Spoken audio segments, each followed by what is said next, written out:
బకాయిలను వెంటనే pending RTF వెంటనే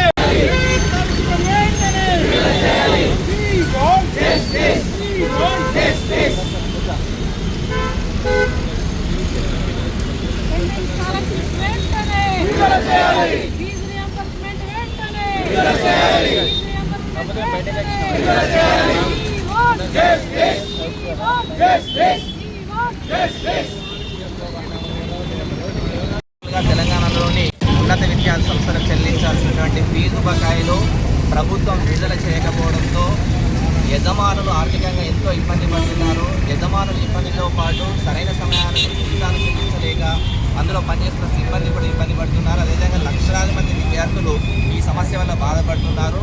గత 4 సంవత్సరాలుగా ₹1 విడుదల చేయకపోయినప్పటికీ మా యజమాన్యాలు ఎంతో ఓర్పుతో వాళ్ళకు ఉన్నటువంటి వివిధ రకాల మార్గాల ద్వారా అప్పులు చేస్తూ చివరికి సొంత ఆస్తులను కూడా అమ్మి మమ్మల్ని పోషిస్తున్నారు. సో ఈ యొక్క నిధులను విడుదల చేయడానికి నిరసనగా నిన్నటి నుంచి నిరవధిక బంద్ కార్యక్రమం కొనసాగుతుంది.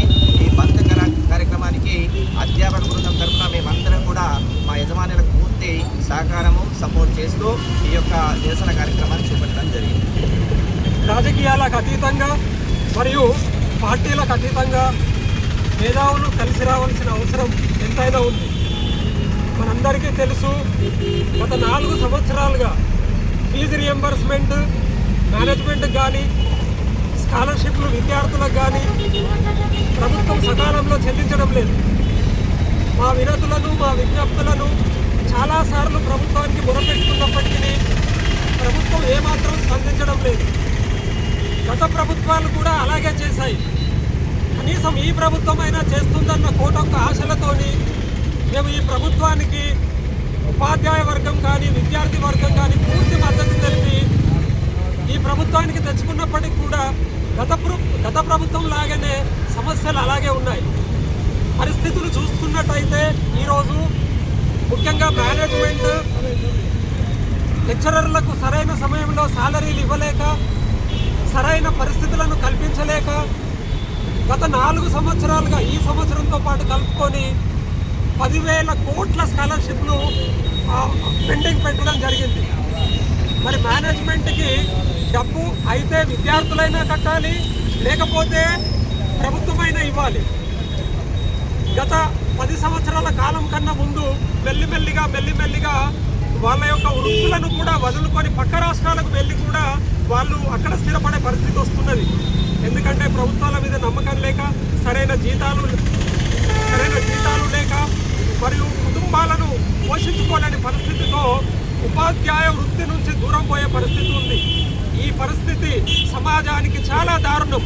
కాబట్టి వెంటనే ప్రభుత్వాలు, మేధావి వర్గము వెంటనే తేరుకొని పార్టీలకు అతీతంగా, రాజకీయాలకు అతీతంగా ఈ సమస్యను వెంటనే పరిష్కరించి మా యొక్క అందరి సమస్యలను పరిష్కరించాలని ఈ ప్రభుత్వానికి ఈ సందర్భంగా మేము లెక్చరర్స్ మరియు ప్రిన్సిపల్స్ బృందము మేనేజ్మెంట్ గారి తరఫున వాళ్లకు సంఘీభావంగా ఈరోజు నిరసన తెలుపుతున్నాము.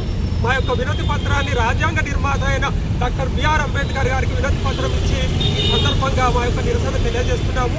మీడియా మిత్రులందరికీ మా యొక్క సమస్యలను ప్రభుత్వం దృష్టికి తీసుకెళ్లి వెంటనే ఈ పరిష్కారానికి ఒక మార్గం చూపించాలని ఈ సందర్భంగా నేను కోరుకుంటున్నాను.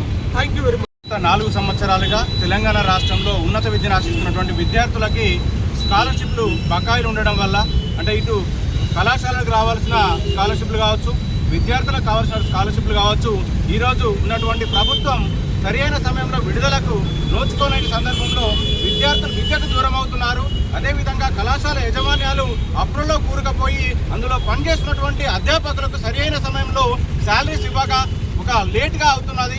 ఈ రోజులలో చూస్తే ఈరోజు ఒక టీచర్గా రావాలంటే వణుకు పుడుతున్నది. ఎందుకంటే రాజ్యాంగ నిర్మాత రాసినటువంటి హక్కులలో ప్రతి ఒక్కరికి విద్య అనేది ఉచితంగా అందించాలి.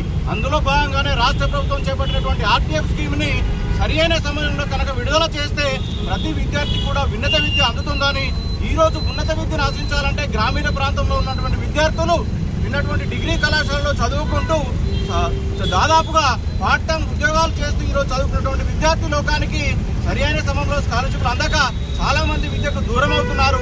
విద్యార్థులు దూరం అవుతే ఈరోజు ప్రత్యేకంగా అధ్యాపకులు ఈ వృత్తిని ఎంచుకోవడంలో వెనుకడుగు వేస్తున్నారు. దానికి ముఖ్య కారణము ఈరోజు బకాయిలు సరైన సమయంలో విడుదల చేయకపోవడమే. ఎందుకంటే 1-2 కాదు 10,000 కోట్లు ఈరోజు పెండింగ్లో ఉన్నాయి. అంటే ఎన్ని కళాశాలల యాజమాన్యాలు ఎంత అప్పులు చేసి కళాశాలను నడుపుతున్నారు, ఎంతమంది అధ్యాపకులు దీనిలో భాగస్వాములయ్యారు.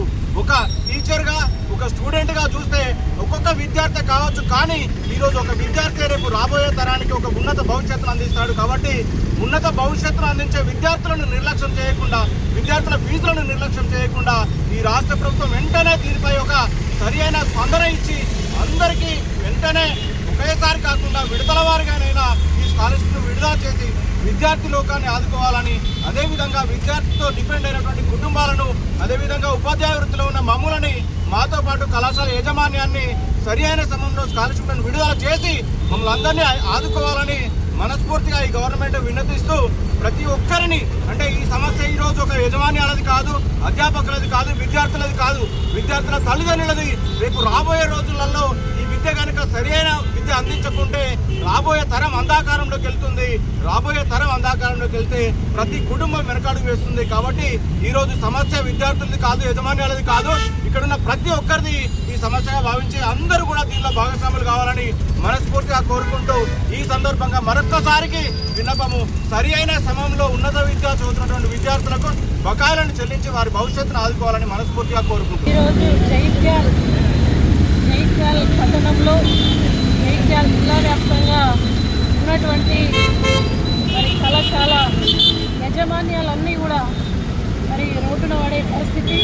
మరి 4 గోడలలో విద్యార్థులకు విద్యను బోధించాల్సినటువంటి మరి లెక్చరర్స్, ఉపాధ్యాయులందరూ కూడా ఇవాళ రోడ్డు మీదకి వచ్చి మా యొక్క విద్యా వ్యవస్థను కాపాడండి, మా జీవితాన్ని కాపాడండి అని చెప్పేసి మరి రోడ్డు మీదకి వచ్చి మరి ప్రభుత్వాన్ని మరి అడుగుతూ ఉన్నారంటే చాలా బాధాకరం. అసలు ఇటువంటి దుస్థితి తెలంగాణ రాష్ట్రంలో మరి సాధించుకున్న తెలంగాణ రాష్ట్రంలో ఆనాడు ఉద్యమ కాలంలో ఉద్యమ వసతులలో కూడా అన్ని కాలేజీలు కూడా స్వచ్ఛందంగా బంధుకు పిలిపించి అన్ని కాలేజీలు కూడా ఉద్యమంలో పాల్గొన్నప్పుడే ఈ రాష్ట్రం సిద్ధించింది. కాబట్టి ఇవాళ వారి యొక్క త్యాగఫలం చాలామంది కాలేజీల్లో ఉన్నటువంటి వారి యొక్క యాజమాన్యాలు, విద్యార్థులు అందరు రోడ్డుపైకి వచ్చి ఉద్యమం చేస్తేనే ఇవాళ తెలంగాణ రాష్ట్రం కేసీఆర్ గారి నాయకత్వంలో వచ్చినటువంటి తెలంగాణ రాష్ట్రాన్ని 10 సంవత్సరాల పాలనలో మరి కేసీఆర్ గారు మరి బంగారు తెలంగాణగా మరి కాపాడే దిశగా ప్రయత్నం చేయగా మరి ఇవాళ ఉన్నటువంటి ముఖ్యమంత్రి మరి తెలంగాణ రాష్ట్ర ముఖ్యమంత్రిగా ఉన్నారు అనంటే ఇక్కడ ఉన్నటువంటి కాలేజీ యాజమాన్యాలు మరి విద్యార్థుల యొక్క మరి కోరు వల్లనే అనేది మర్చిపోయి ఇలా విద్యార్థులను, అదేవిధంగా యాజమాన్యాల జీవితాలను కూడా రోడ్డున పడే పరిస్థితి చూస్తూ ఉన్నాం. మరి కనీసం కూడా 1200 కోట్లకు టోకెన్లు ఇచ్చింది, కనీసం అవి కూడా విడుదల చేయకపోవడం చాలా శోచనీయం, బాధాకరం.